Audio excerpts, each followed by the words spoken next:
السلام علیکم ورحمۃ اللہ وبرکاتہ۔ معزز ناظرین، تعلیم و تعلم یوٹیوب چینل پر آپ کا استقبال ہے۔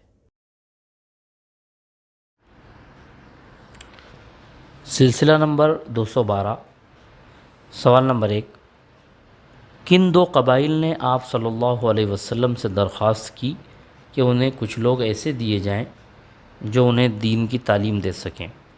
اے بنو تمیم اور بنو تغلب، بی اوس اور خزرج، سی عزل اور قارہ، ڈی دوس اور غفار۔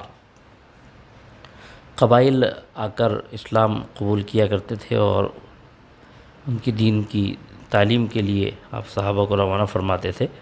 عزل اور قارہ، ان دو قبائل نے بھی آپ سے درخواست کی کہ انہیں کچھ لوگ ایسے دیے جائیں جو انہیں دین کی تعلیم دے سکیں۔ آپشن سی درست جواب۔ سوال نمبر 2، آپ صلی اللہ علیہ وسلم نے کتنے صحابہ کو عزل اور قارہ کی تعلیم کے لیے روانہ فرمایا؟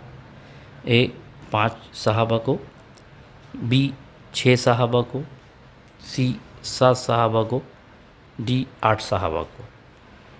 آپ صلی اللہ علیہ وسلم نے ان کی درخواست قبول فرمائی اور آپ نے اپنے اصحاب میں سے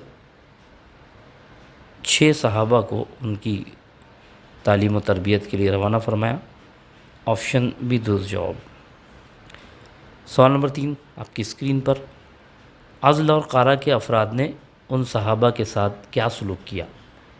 اے ان کے ساتھ غداری کی یہاں تک کہ تمام صحابہ شہید ہوئے، بی انہیں گرفتار کر لیا گیا، سی انہیں واپس بھیجا گیا، ڈی ان میں سے کوئی نہیں۔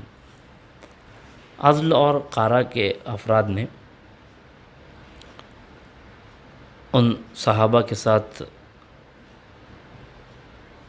غداری کا معاملہ کیا یہاں تک کہ تمام صحابہ شہید ہوئے، کچھ صحابہ ان سے لڑ کے شہید ہوئے اور کچھ صحابہ بعد میں شہید کر دیے گئے۔ بہت بہت شکریہ۔ السلام علیکم۔